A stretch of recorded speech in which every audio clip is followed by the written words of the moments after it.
नमस्कार दोस्तों, मैं निधि सिंह आप सभी का सनातन आराधना में स्वागत करती हूँ। आज हम लोग बात करेंगे दिवाली, जो 5 दिवसीय महापर्व है, उसका दूसरा दिन। पहले मैं एक वीडियो बना चुकी हूँ धनतेरस के ऊपर। दूसरे दिन की अगर हम बात करें तो दूसरा दिन जो होता है उसे छोटी दिवाली या नरक चतुर्दशी के नाम से जानते हैं। यह अत्यंत विशेष है।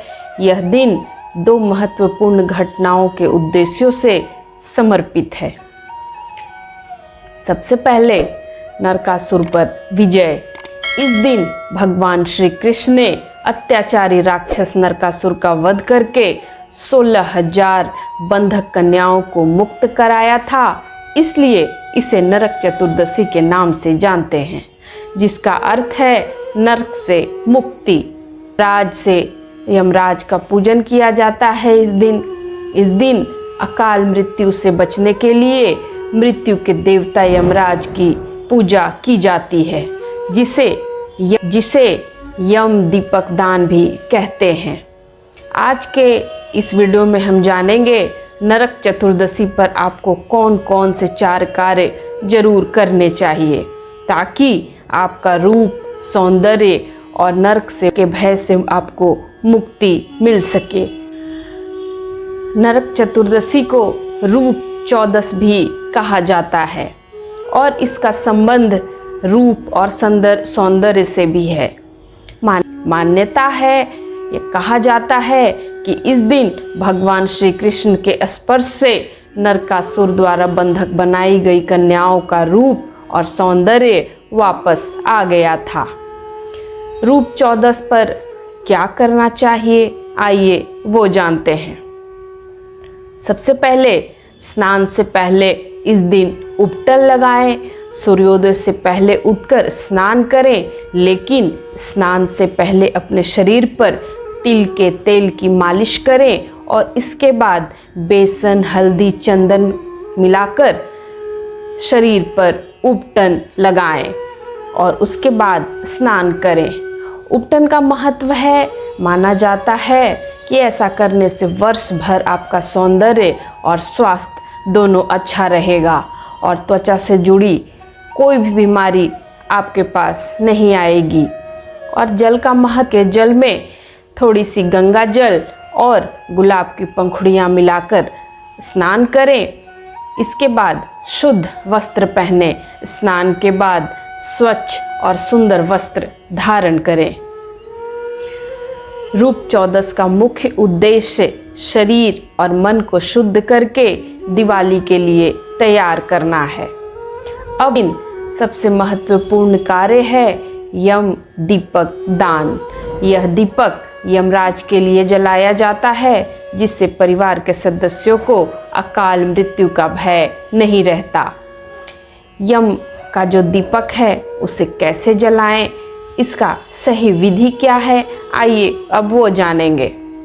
कब करें ये दान, ये दीपक कब जलाना है, आइए वो जानेंगे। यह दीपक शाम को प्रदोष काल में, जब घर में बाकी दीपक जल चुके हों, तब जलाया जाता है। दीपक कैसा हो, एक मिट्टी का चौमुखी दीपक भी हो या फिर जो 4 मुख वाले होते हैं वो भी आप ले सकते हैं।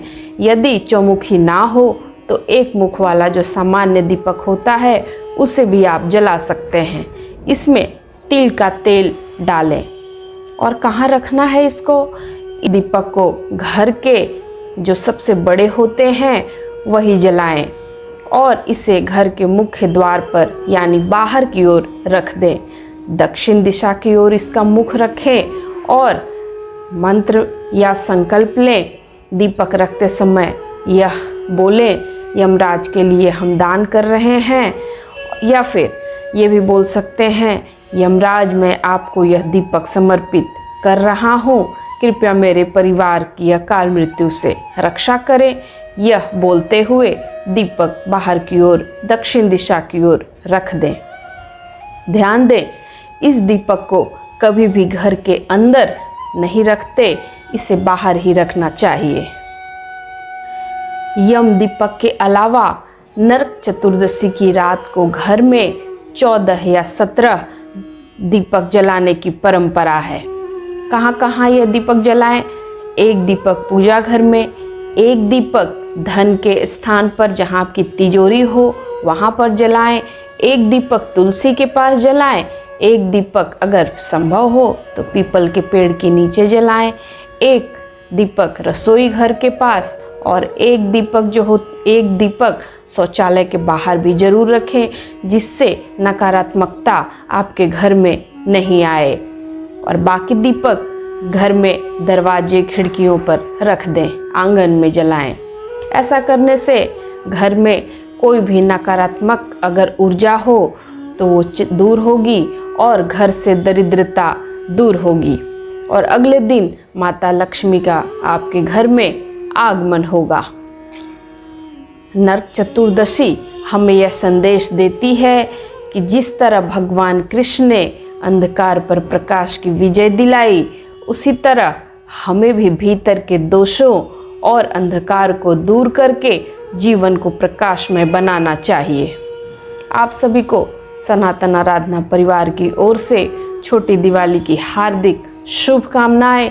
यह जानकारी आपको कैसी लगी हमें कमेंट में ज़रूर बताएं और जय यमराज लिखकर कमेंट में ज़रूर हमें बताएं। अपनी हाजिरी ज़रूर लगाएं। वीडियो को लाइक करें, सब्सक्राइब करें और हाँ, सनातन आराधना को आप लोग फेसबुक और इंस्टाग्राम पर भी ज़रूर फॉलो करें। जय श्री कृष्णा। धन्यवाद।